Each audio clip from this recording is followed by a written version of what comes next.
शहबाज शरीफ का FIA की report पर कार्रवाई का मुतालबा। रिपोर्ट वजीर आजम और वजीर आला के खिलाफ फर्द जुर्म है और उन्होंने कहा, देखते हैं कि इमरान खान अपने लिए क्या सजा मुकर्रर करते हैं।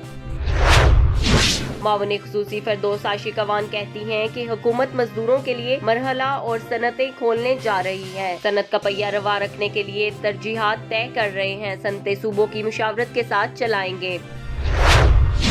एहसास कफालत प्रोग्राम की खवातीन को 3 माह के 12,000 रुपए दिए जाएंगे। हंगामी कैश के लिए जांच पड़ताल का मौसर तरीकाकार बना दिया गया है। डाटा इकट्ठा किया जा रहा है और FBR व दीगर इदारों से मदद हासिल की जा रही है।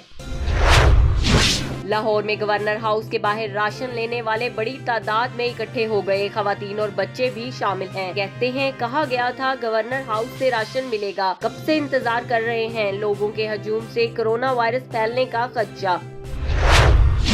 शहबाज शरीफ साहब, आपके खिलाफ कार्रवाई जरूर होगी। रहनमा तरीके इंसाफ शहबाज गुल का रद्द अमल। कहते हैं, 25 अरब में से 22 अरब तो आपने ही दिए हैं। जैसे इमरान खान आपकी करप्शन पहले दिन से बेनकाब की है, इस बार भी आपकी ख्वाहिश पूरी की जाएगी। एक्शन तो होगा, भले कंप्यूटर के सामने नकाब पहने या ना, बेनकाब आप होंगे।